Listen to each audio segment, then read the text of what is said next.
70 palatial mansions once lined Fifth Avenue, each one a Vanderbilt fortress built to outlast centuries. By 1973, wrecking balls had claimed them all. Indeed, this was the architecture of American supremacy, when one family's railroad monopoly generated daily profits exceeding what most corporations earned annually. They commanded fleets, owned legislatures, and treated the stock market as their personal casino. But the very excesses that announced their dominance, 100-course dinners, private trains, European castles dismantled and shipped stone by stone to Newport, became the instruments of their downfall. And in less than 90 years, inheritors who had never worked a day squandered what took 3 lifetimes to build. Today, we share how America's greatest fortune became its most public destruction, measured not in dollars lost, but in dynasties dissolved. While most videos about the Vanderbilt dynasty you'll find online focus on how much money they made, spent, and eventually lost, the real tragedy of America's richest family unfolded in secret.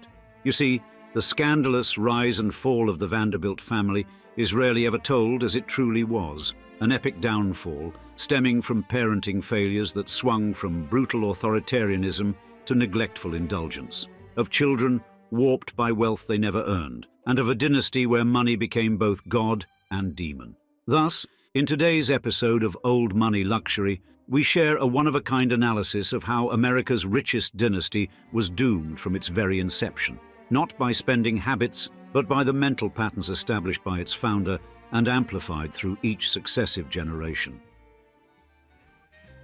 Cornelius Vanderbilt had what he called a mania for money. It's all he cared about. He didn't care about his family so much, he cared about the money.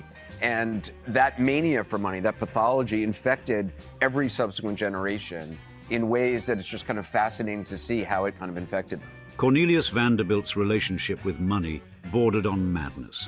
"I have been insane on the subject of money-making all my life," he once confessed, offering a rare glimpse into his self-awareness. This was no exaggeration from a successful businessman. It stood as the raw admission of a man whose identity had fused completely with wealth accumulation. Anderson Cooper, his great-great-great-grandson, assessed him bluntly. "I actually started out thinking maybe he was a psychopath." Cooper eventually concluded that money had become his sole reason for being. The Commodore's fixation transcended any desire for luxury or comfort. "I don't care half so much about making money as I do about making my point and coming out ahead," he declared, revealing that wealth served as his scoreboard in an endless competition. This psychological framework would later spread through the family dynasty like a virus. Born in Staten Island in 1794, Vanderbilt quit school at age 11 to work on his father's ferry. By 16, he had borrowed $100 from his mother to purchase his first boat. The seed of obsession had been planted early, a boy calculating profits while other children played. The human toll of this obsession proved devastating. He committed his wife to a mental asylum when she became an inconvenience. He sent his son, Cornelius Jeremiah, to the same institution, possibly because of his homosexuality. Every relationship bowed before his financial ambitions. As a father, the Commodore ruled with iron-fisted cruelty. He habitually demeaned his son, William Henry, labeling him a blockhead and a blatherskite, a person who speaks nonsense. This verbal assault cut so deep that William Henry suffered a nervous breakdown at age 19. Rather than offering support, the Commodore banished his son to manage a small family farm on Staten Island, effectively discarding the disappointment. His indifference extended to his 9 daughters, treating them as afterthoughts in his dynastic plans. The emotional damage extended beyond his children. Vanderbilt wielded his fortune as a weapon even after death, bequeathing 95% to William Henry, while the remaining 5% went to his other 10 children. Money functioned as his ultimate control mechanism, extending his tyranny beyond the grave. His business tactics matched his personal brutality. He crushed competitors without hesitation, treating business as warfare and accumulation as conquest. Starting with ferries, then steamships, and finally railroads, he consolidated transportation monopolies through manipulation and ruthlessness. Competitors often paid him substantial sums simply to operate elsewhere, monuments to the fear he inspired. His steamship monopolies earned him the title Commodore, a nickname that followed him even as he transitioned to railroad dominance. When challenged, he famously declared, "What do I care about the law? Ain't I got the power?" By his death in 1877, he had amassed approximately $105 million, making the Vanderbilts the wealthiest family on the planet. What the Commodore failed to anticipate was how his pathological relationship with money would transform across generations. The obsession with making money would gradually mutate into an equally destructive obsession with spending it. The ruthless focus that built the fortune would give way to an aimless, undisciplined approach that would ultimately destroy it. And the scars from his authoritarian parenting would ripple through the family line, creating generations of children traumatized by harshness or crippled by permissiveness.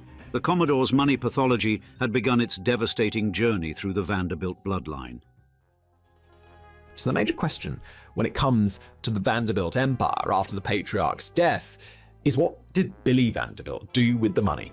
And to his credit, Billy ended up doubling the money with time, carefully maintaining the Vanderbilt fortune through the opulence and performance of the Gilded Age. William Henry Vanderbilt emerged from his father's shadow like a man climbing from darkness into blinding light. The man who would eventually double the staggering Vanderbilt fortune began his journey as the family's great disappointment. The Commodore's constant ridicule crushed him so thoroughly that at 19 his mind fractured, a nervous breakdown that would forever alter his relationship with both wealth and family. After his collapse, William Henry found himself exiled to a muddy patch of Staten Island farmland. Banished from his father's empire, he discovered an unexpected talent buried beneath the weight of paternal disapproval. The failing farm blossomed under his hand. More remarkably, the struggling Staten Island Railroad, a failing enterprise, transformed into a profitable venture through his unexpected business acumen. The Commodore, returning from a European tour in 1853, found his blockhead son had become something unforeseen, competent. This psychological resurrection from broken, dismissed heir to trusted successor came at a profound interior cost. Unlike his father, who worshipped at the altar of wealth, William Henry developed an almost superstitious fear of his own fortune. Massive wealth provided no advantages over moderate wealth, he would mutter like a man haunted by a curse. His fortune brought him nothing but anxiety, the complaint of a man drowning in golden waters. In a moment of startling clarity, William Henry once gazed at his neighbor's modest home and observed, "He isn't worth 100th part as much as I am, but he has more of the real pleasures of life than I have. His house is as comfortable as mine, even if it didn't cost so much. His team is about as good as mine. His opera box is next to mine. His health is better than mine, and he will probably outlive me, and he can trust his friends." The words hung in the air, a billionaire's confession of emptiness. This fundamental ambivalence coexisted strangely with ruthless business tactics. When questioned about discontinuing a popular express train, William Henry infamously declared, "The public be damned. I don't take any stock in this silly nonsense about working for anybody but our own." This psychological resurrection from broken, dismissed heir to trusted successor came at a profound interior cost. Unlike his father, who worshipped at the altar of wealth, William Henry developed an almost superstitious fear of his own fortune. When William Henry inherited his father's fortune in 1877, the scars of childhood emotional abuse shaped his approach to his own children. While the Commodore had been described as a mean man, never kindly or loving, like a dictator with his children, William Henry swung to the opposite extreme. He lavished his children with European travels and cultural experiences, taking his youngest son, George, on art collecting expeditions by the time the boy was 12. A painting titled "Going to the Opera," commissioned by William Henry, spoke volumes, depicting the family gathered in their mansion, older children dressed for the opera, servants hovering in the background. The image captured what he had craved as a child, family warmth wrapped in visible prosperity. Unlike the Commodore, who concentrated 95% of wealth in a single heir, William Henry dispersed his fortune widely.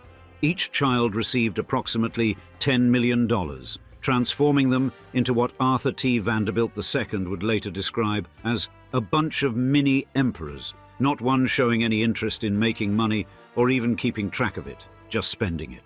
William Henry's frail health cut short his reign at the pinnacle of American prosperity, and he resigned his railroad presidencies in 1883 due to chronic sickness. Just 2 years later, at age 64, he collapsed during a business meeting with Baltimore and Ohio Railroad President Robert Garrett. His death came merely 8 years after inheriting, fatally limiting his time to transmit financial discipline to his children.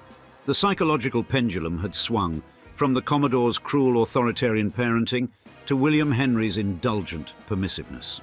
The father who suffered from too little nurturing gave his children too much freedom. The man who endured harsh expectations imposed virtually none on his heirs.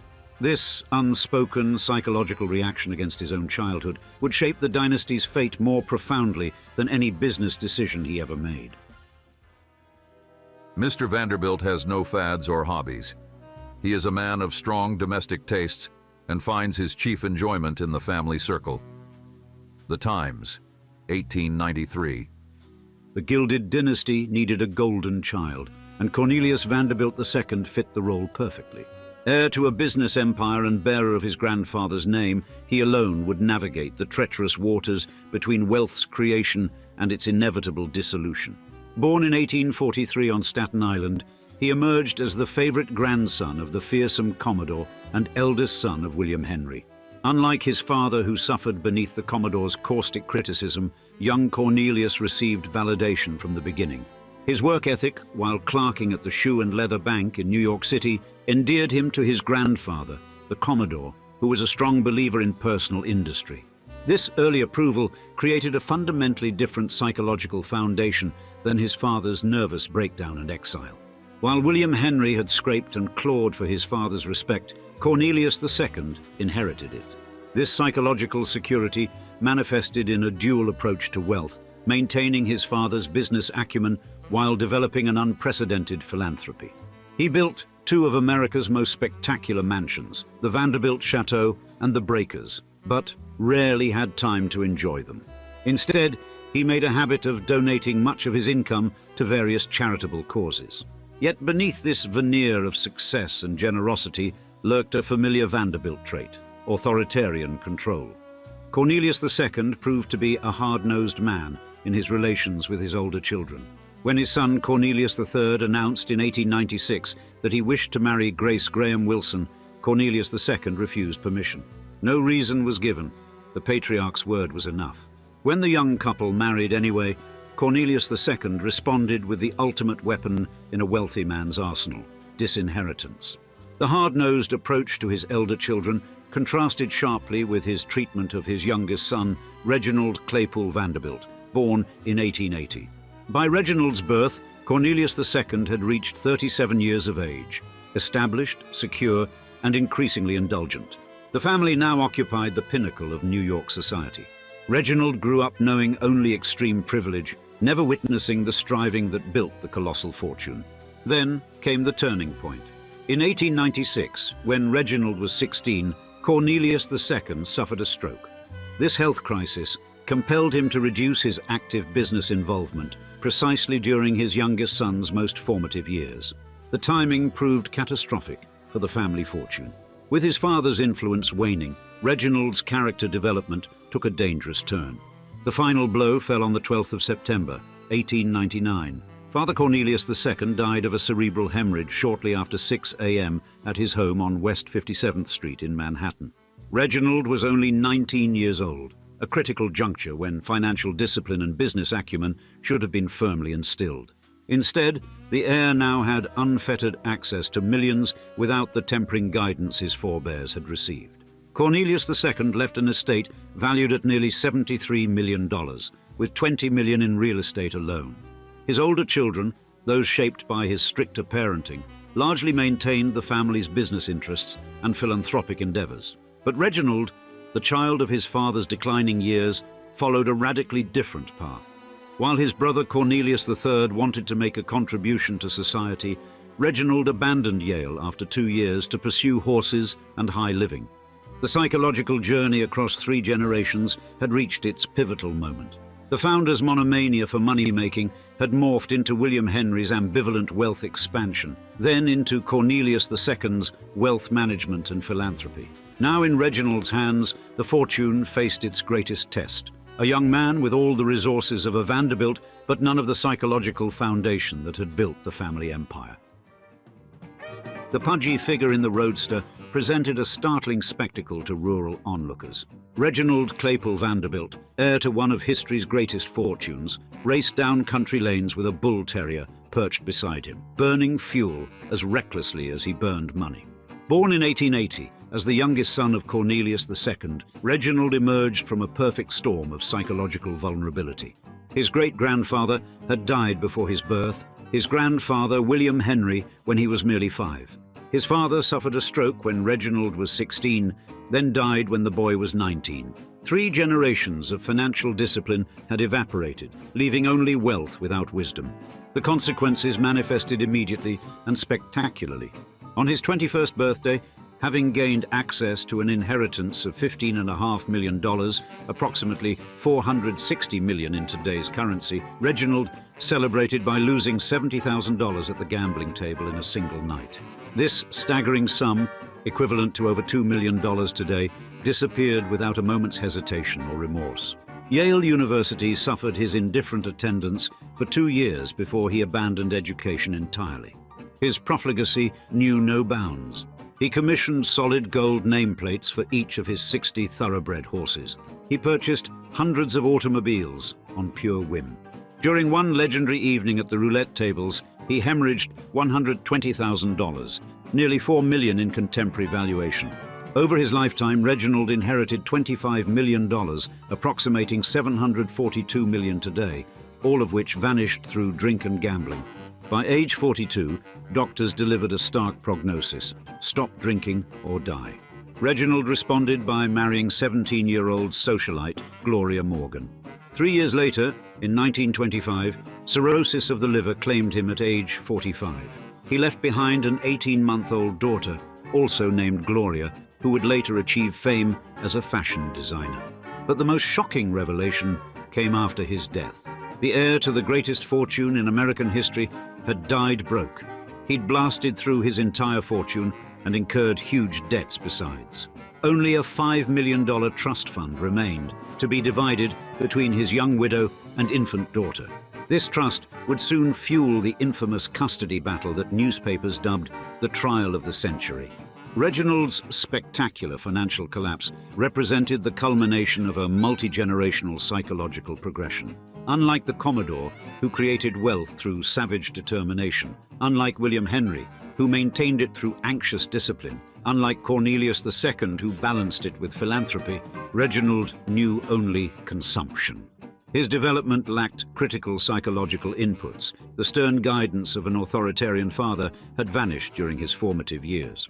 Where earlier generations received validation only after demonstrating competence, Reginald enjoyed approval without corresponding expectations. Without an authority figure imposing boundaries, in psychological terms, Reginald exhibited classic third-generation syndrome. Having neither created wealth himself nor witnessed its creation, he lacked both skills and motivation for preservation. The psychological trajectory of the Vanderbilt fortune had reached its inevitable conclusion.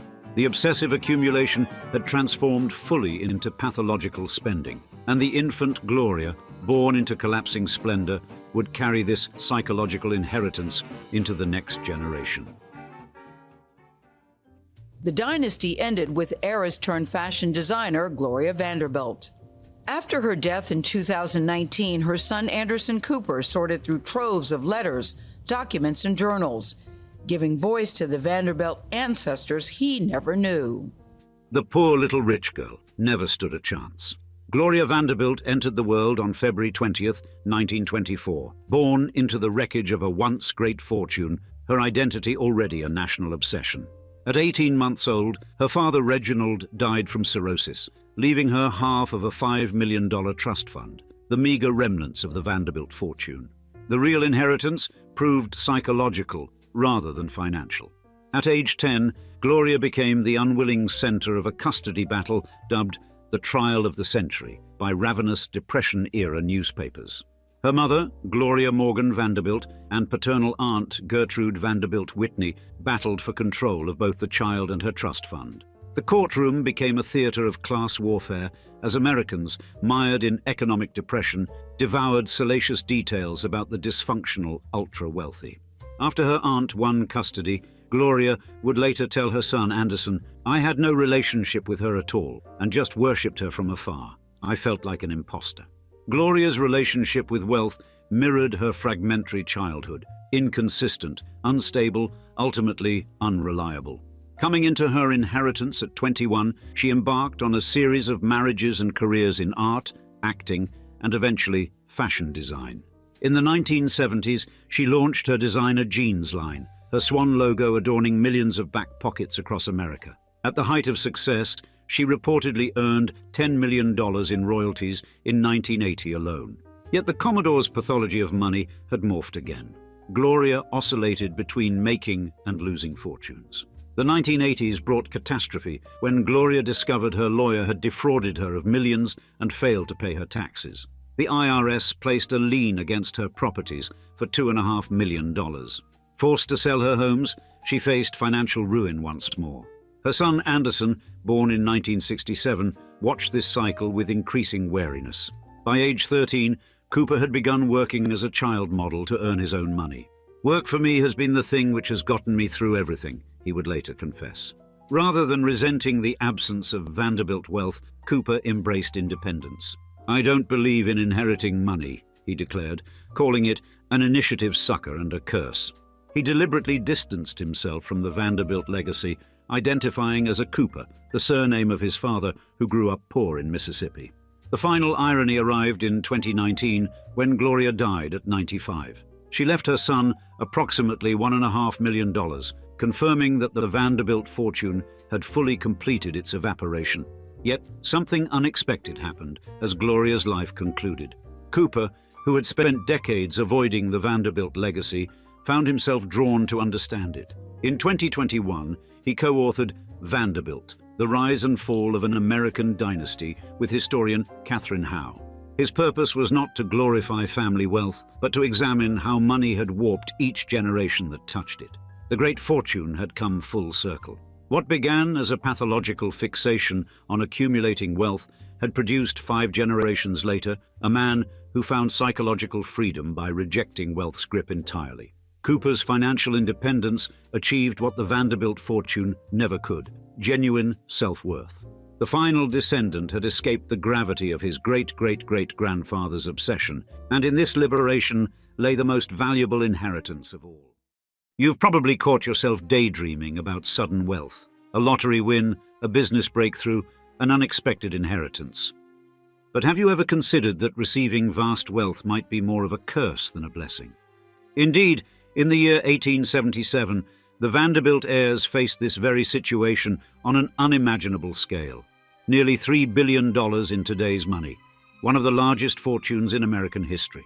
And their response: building palatial mansions, hosting legendary parties, living like European royalty, might even mirror exactly what you've imagined doing with sudden wealth. Yet, their story ends not in sustained luxury, but in one of history's most dramatic financial collapses.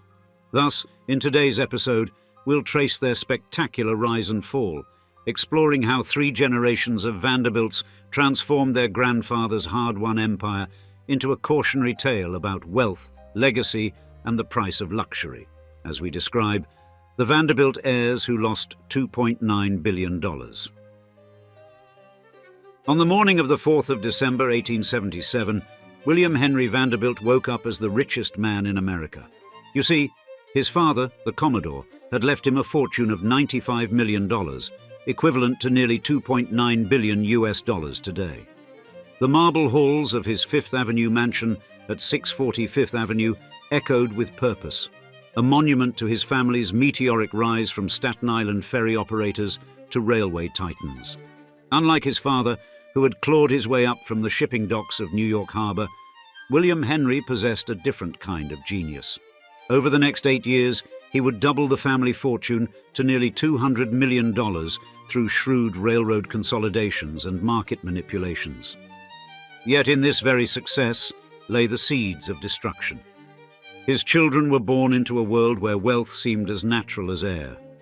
They inherited not money, but a peculiar American birthright, the obligation to display their fortune in ways that would have made their grandfather, the Commodore, turn in his freshly dug grave. The Commodore had lived modestly in a simple brownstone. His grandchildren would build palaces. The transformation began with Cornelius Vanderbilt II, William Henry's eldest son. His mansion at First West 57th Street would become the largest private residence ever built in New York City, a monument to excess that occupied an entire city block. His brother, William Kissam Vanderbilt, not to be outdone, commissioned Richard Morris Hunt to design a limestone chateau that would make Fifth Avenue gasp. But it was the next generation that would truly test the limits of the Vanderbilt fortune. William Henry watched from his study as his grandchildren's ambitions expanded beyond even New York's gilded boundaries. While the Commodore had invested in infrastructure that built America, his great-grandchildren would invest in European art, French furniture, and Italian marble, assets that generated nothing but awe. The numbers told a story that kept William Henry awake at night. Each mansion required a staff of at least 25 servants. The annual operating costs alone could have funded a small railroad. Yet these expenses paled in comparison to the society obligations, the yachts, the thoroughbred stables, and the endless pursuit of social supremacy. In his final years, William Henry sensed a change coming to America, a transformation that would require more than just vast wealth to navigate. The political winds were shifting against the great monopolies his father had built. Popular opinion was turning against displays of excessive wealth, and his heirs, raised in unprecedented luxury, seemed blind to these gathering storms. As William Henry's life drew to a close in 1885, the Vanderbilt fortune stood at its apex. But beneath the glittering surface of America's greatest fortune, cracks were beginning to form. The next generation of Vanderbilts was about to learn a harsh lesson about wealth. Creating it was one thing. Keeping it would prove to be something else entirely. In 1883, when Cornelius Vanderbilt II first opened the doors to his new mansion at First West 57th Street, the scale of Vanderbilt ambition reached its architectural apex. The house stretched an entire city block, requiring a small army of servants to maintain. The grand hall gleamed with rare Italian marble, each piece selected and imported at staggering expense. But more telling than the mansion's size was its purpose. It existed not to shelter or comfort, but to announce. The family's determination to display their wealth transformed Fifth Avenue into a procession of limestone palaces. Each new mansion aimed to eclipse its predecessors, turning New York's most fashionable street into a battlefield of architectural one-upmanship. Tourists gathered daily outside their homes, turning the family's private lives into public theater. The Vanderbilts responded to this scrutiny not by retreating, but by building ever more impressive monuments to their wealth. Meanwhile, the railroad empire that generated this fortune faced mounting challenges. New government regulations threatened their monopolies. Labor unions challenged their authority. The Interstate Commerce Act of 1887 specifically targeted the railroad industry's pricing practices. But in the rarefied air of Newport and Fifth Avenue, such concerns seemed distant and irrelevant. Each member of the third generation seemed determined to outdo the others. While Cornelius II reigned over Fifth Avenue, his younger brother George was secretly planning something even more ambitious. In the mountains of North Carolina, he would build Biltmore, a chateau so vast it would make his siblings' homes look modest by comparison. The construction costs would strain even the massive Vanderbilt fortune. Alfred Gwynne Vanderbilt, Cornelius II's son, exemplified the third generation's departure from their grandfather's business priorities. While the Commodore had devoted his life to building his railway empire, Alfred poured millions into Sagamore Farms, developing one of America's premier horse breeding operations. The contrast between generations could not have been starker. The Commodore had seen every dollar as a tool for building more wealth. His great-grandchildren saw money as a means to escape the very business that had created it.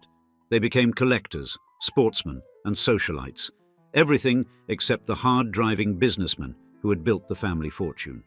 By the 1890s, the annual operating costs of the various Vanderbilt properties had grown astronomical. Each mansion required an army of servants.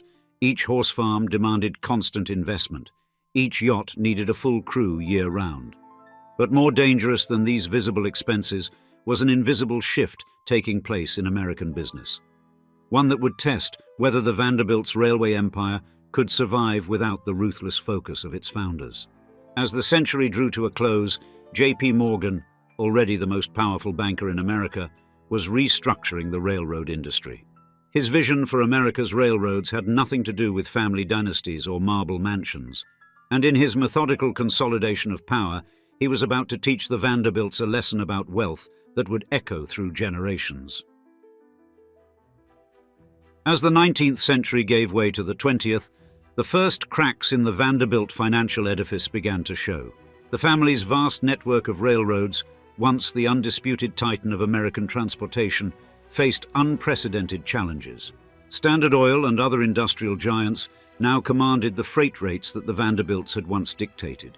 The monopolistic practices that had built their fortune were under assault from President Theodore Roosevelt's trust-busting campaign. But in the grand salons of Fifth Avenue, a more immediate crisis was unfolding. The third generation of Vanderbilts had mastered the art of spending wealth, but not of generating it. Each year, the maintenance costs of their estates consumed more of the family's capital.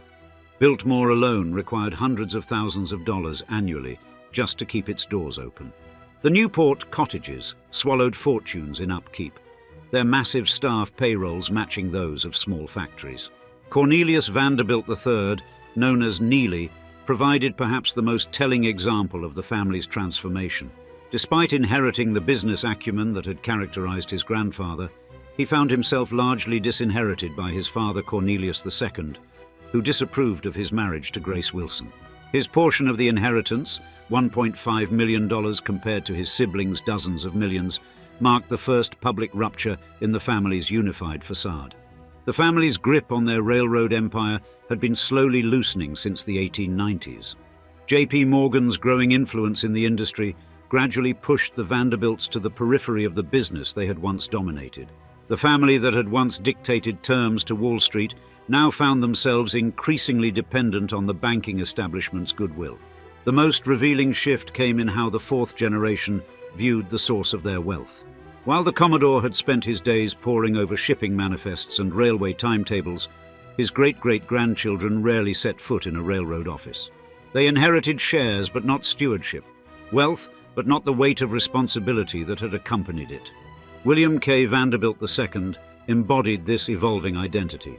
Though he maintained some involvement in the family's railroad interests, his true passion lay in scientific pursuit. His oceanographic expeditions, while intellectually valuable, represented a dramatic departure from the profit-focused ventures that had built the family fortune. In 1913, a new threat emerged: the federal income tax. The Vanderbilts, like many of America's wealthiest families, had never structured their holdings to withstand systematic taxation. Their vast properties, designed to display wealth rather than generate it, would soon become magnificent liabilities. But even as their financial power ebbed, none of the Vanderbilts could have predicted the devastating blow that awaited them, a blow that would come not from government regulation or business competition, but from an entirely unexpected quarter. The 1920s marked not a sudden collapse, but the acceleration of a decline decades in the making. Even before the Great Depression, the signs of the Vanderbilts' waning fortune were impossible to ignore. In 1926, the most visible symbol of this transformation occurred when the magnificent Cornelius Vanderbilt II mansion at 57th Street and Fifth Avenue, perhaps the greatest private residence ever built in America, was sold for $7 million to make way for Bergdorf Goodman. The forces dismantling the Vanderbilt fortune were more complex than any single market crash or economic downturn. The rise of income tax and inheritance tax steadily eroded their capital. The explosive growth in the number of heirs meant the fortune was split into ever smaller portions. Each generation's lifestyle expectations remained aristocratic, even as their individual shares of the family wealth diminished. The railroad empire that had generated their wealth faced fundamental challenges. The rise of automobiles transformed American transportation. New regulations cut into profits. The interstate highway system would soon make passenger rail travel increasingly obsolete. The Vanderbilts' influence over the New York Central Railroad, once the crown jewel of their grandfather's empire, continued to wane.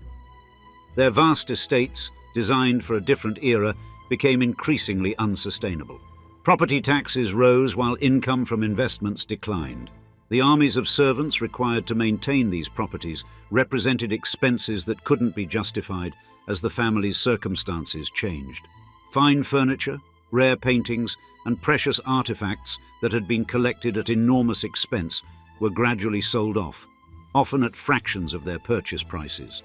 The fourth generation of Vanderbilts faced a transformation their ancestors could never have imagined. The nature of American wealth itself was changing. The era of railroad barons and robber barons was giving way to a new kind of capitalism. Family dynasties were being replaced by corporate structures. Personal empires were yielding to shareholder ownership. Some members of the family adapted to these changes better than others. Several pursued careers in journalism, arts, and other professions, a marked departure from their ancestors' focus on empire building. Others continued to live on inherited wealth, watching it slowly diminish with each passing year. The Great Depression, when it came, merely intensified pressures that were already reshaping the family's position in American society. The Vanderbilt story became a cautionary tale of American wealth, not because their fortune vanished overnight in the crash of 1929, but because it dissolved slowly over decades through a combination of taxes, division among heirs, changing economic conditions, and the mounting costs of maintaining a lifestyle that belonged to another century.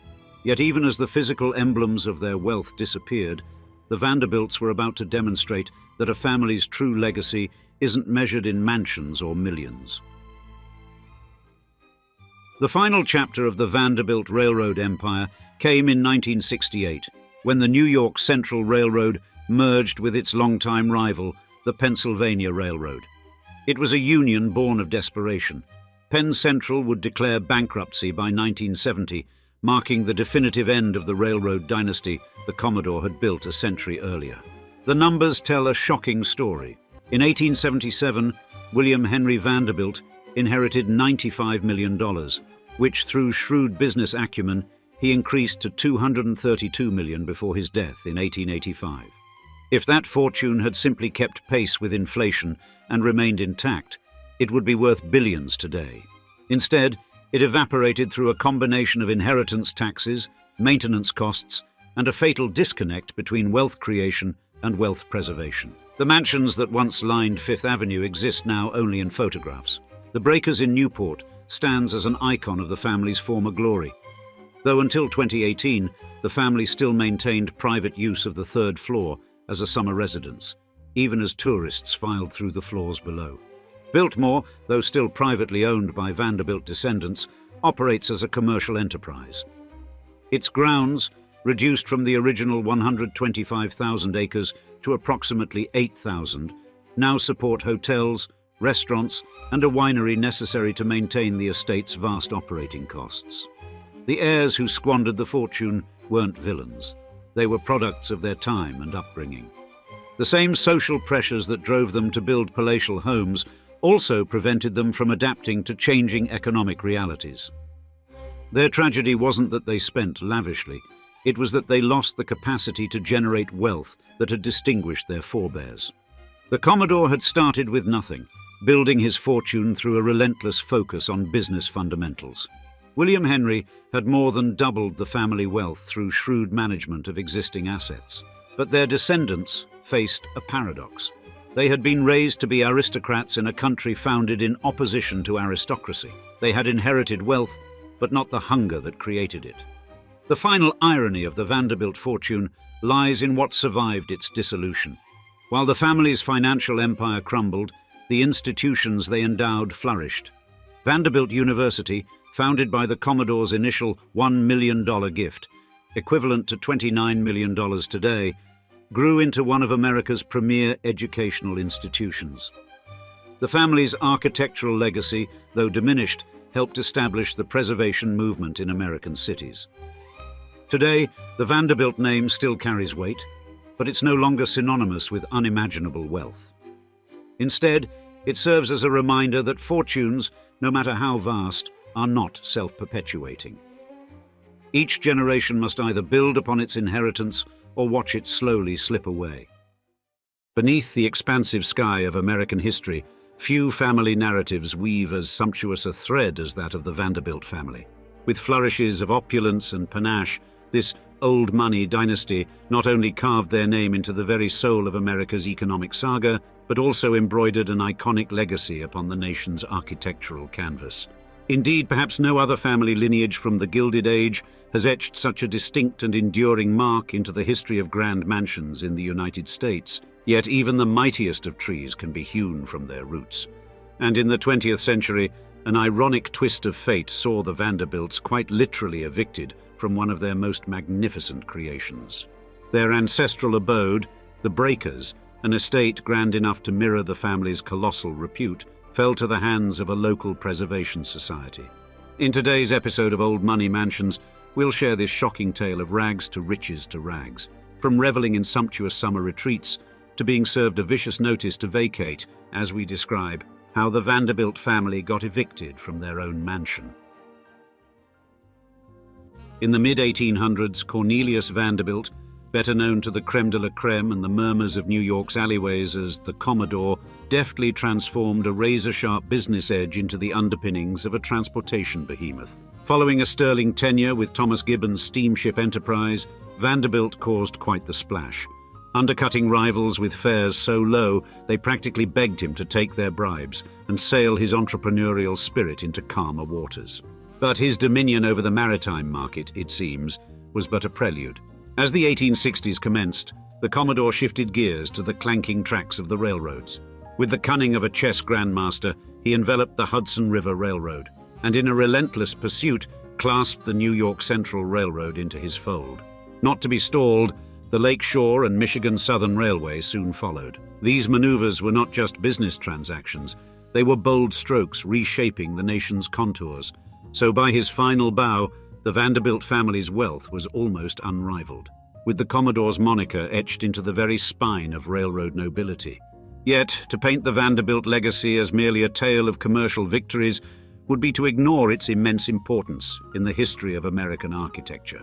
Take the Biltmore Estate, for instance, conceived by George Washington Vanderbilt II and perched amongst the green embrace of North Carolina's Asheville Mountains. This Gilded Age masterpiece, with its Indiana limestone embracing a sprawling 365 feet, is the very embodiment of Vanderbilt extravagance. But the architectural exploits of this illustrious family didn't peak with the Biltmore. There was also, of course, the Breakers Mansion in Newport, Rhode Island, the immaculate stone subject of today's intrigue. A Vanderbilt beacon of grandeur, the Breakers was erected as a summer escape for Cornelius Vanderbilt II, dreamed up by the renowned architect Richard Morris Hunt, and its construction spanned from 1893 to 1895. Inspired by European palatial elegance, the Breakers was a bold declaration of the Vanderbilts' regal aspirations on American soil. Clad in brick and Indiana limestone, the Breakers Mansion stands as a tribute to the American Renaissance revival, echoing a Roman palazzo and epitomizing Gilded Age splendor. Its great hall, a cavernous expanse of 50 feet in all directions, is a shrine to the excesses and ambitions that marked the time. And when the Breakers rose from the ashes of a predecessor claimed by fire in 1892, it wasn't just a building that took shape, but a monument to the incredible wealth and reach of the Vanderbilts. Yet, with the arrival of the Roaring Twenties, the whispers of change grew even louder than the chatter in local speakeasies. The Vanderbilt wealth, once perceived as bottomless, ebbed, segmented among heirs with a fondness for the fanciful. As the Great Depression loomed, the family's grip on railroads loosened, and the family found themselves navigating a world not to the rhythm of steam engines, but to the buzz of a new era's tune. As the 1940s rolled into the 1950s, the United States bore witness to the dawn of architectural preservation movements, a collective tipping of the hat to the nation's historic grandeur. Specifically, this newfound reverence had its prologue in the 19th century, when the homes of the nation's political architects, John Hancock and George Washington, teetered on the brink of oblivion. Subsequently, this kindled a spirited national dialogue weighing the virtues of historical sanctity against the siren call of economic progress that often beckoned towards destruction.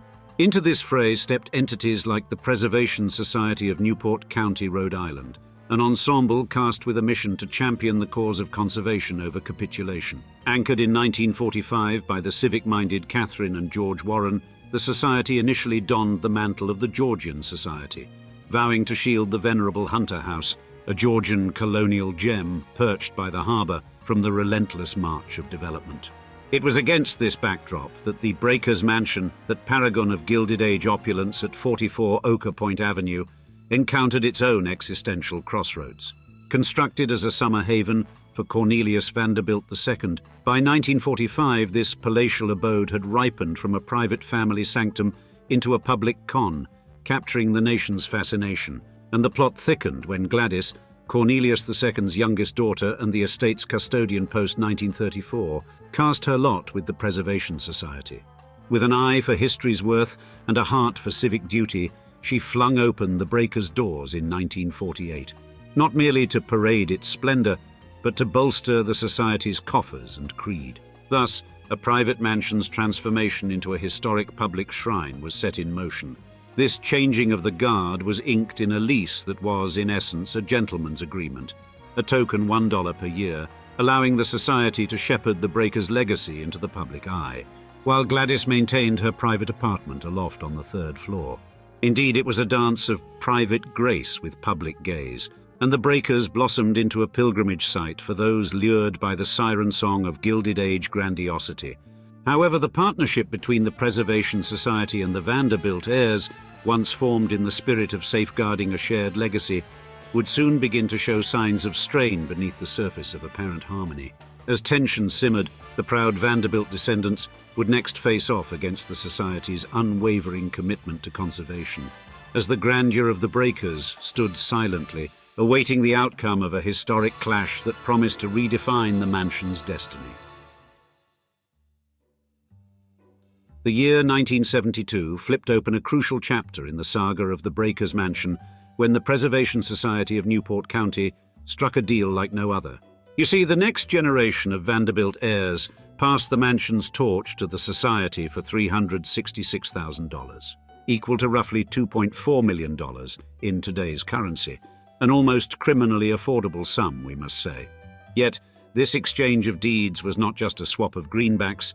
It was laced with the understanding that the Vanderbilt aura would linger within the Breakers' walls. Countess Sapari, Sichenyi's heir, retained her residence post-sale, and upon her exit, Gladys and Paul Sapari, her children, then continued to grace the mansion's 3rd floor, their presence a legacy inhabitant within the gilded cage. But the Vanderbilt descendants eyed this pact with a medley of respect and skepticism. While the Society's preservationist zeal was commendable, disputes emerged. Tensions simmered over the significance of family heirlooms adorning the mansion's halls, and whispers of commercialism encroaching upon historical fidelity echoed. The Society's staff, accused of undervaluing Vanderbilt artifacts, found themselves in the thick of a genteel tug-of-war. Additionally, as the opulent 1980s came in, they cast a shadow over the Vanderbilt fortune, once a monolith of American wealth, now a dwindling empire facing a pecuniary storm. The Breakers stood as a beautiful, if ominous, symbol of this shift, its upkeep a lodestone for the Preservation Society, as the Vanderbilt heirs navigated financial problems and increasingly leaned on the Society's largesse. At the top of 1998, a gentle tranquility appeared to be lovingly draped over the historic Breakers Mansion, much like the serene sea caressing its shore. The mansion stood majestic, a silent witness to the then symbiotic connection that thrived within its walls, a relationship between the Preservation Society and the living vestiges of the mansion's creators, Paul and Gladys Sapari, great-grandchildren of the legendary Cornelius Vanderbilt II.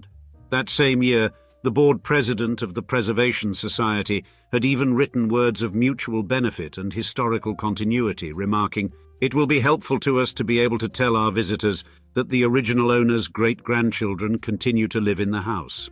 And Paul and Gladys, in their gracious commitment, had not only served on the board of trustees, but had also given their time and efforts like precious offerings, contributing to the mansion's thriving legacy. Yet beneath this facade of harmonious existence, a looming shadow crept stealthily, precipitated by the death of their mother, Countess Antony Sapari, soon thereafter. A turning point was quickly at hand, and though the upper stories of the breakers continued to cradle the last Vanderbilt descendants, the tides of their rapport with the Preservation Society began to shift. The Sapari children quickly found themselves grappling with a sense of diminishing acknowledgement, their contributions and their profound connection to the mansion seemingly slighted. In fact, their discomfort was met with a veiled warning from the board president, chilling in its brevity.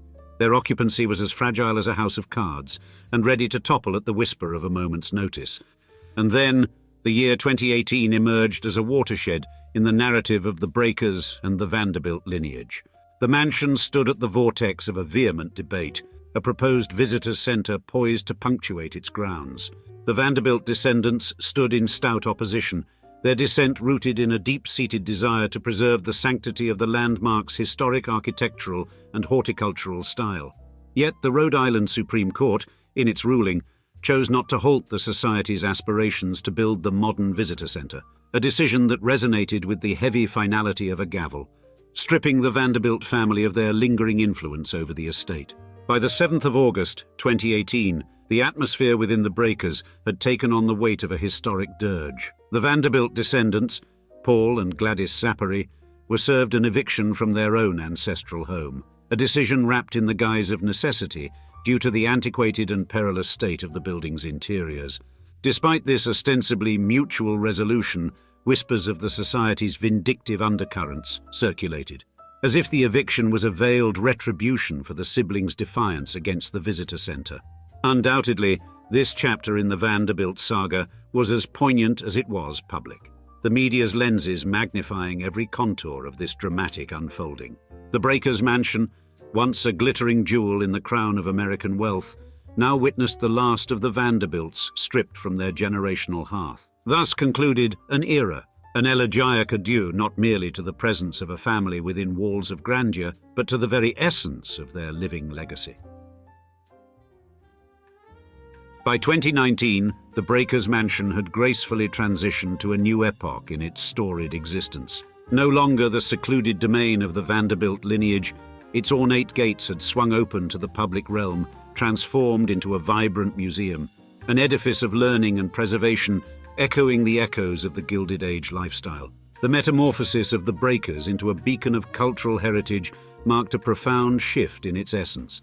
The grandiose rooms and halls, which once resonated with the whispers of private lives, now bustled with millions of footsteps walked by the curious and the awe-inspired. Visitors wandered through the opulent spaces, their senses bathed in the grandeur that once was the privilege of the elite amidst a time of great industrial strides and gaping societal divides. Audio tours would narrate tales of economic fervor, social stratifications, and political undercurrents that defined the era, while the Preservation Society's scholarly series, The Gilded Age Years Transforming America, dived deeper into the transformative period that shaped modern America. Moreover, the Breakers Museum journey became a vital sentinel for Gilded Age architecture, preserving its intricate beauty for the admiration and study of future generations. Peering into the horizon, the Breakers now navigates the dichotomy of preserving a glittering past, while engaging a new generation in the historical dialogue.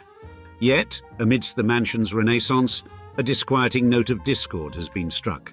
The legal entanglements between the Vanderbilt family and the Preservation Society, a sad waltz of contention, have left a blemish upon the breakers' dignified facade.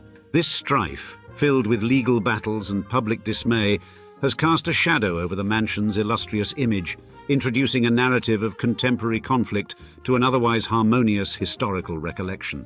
As the breakers stands today, it is more than just a mansion. It is a monument that pulsates with life. Its journey, a storied voyage through family legacies, societal evolution, and now legal complexities, continues to captivate and educate in a perpetual dance of historical elegance and modern reality.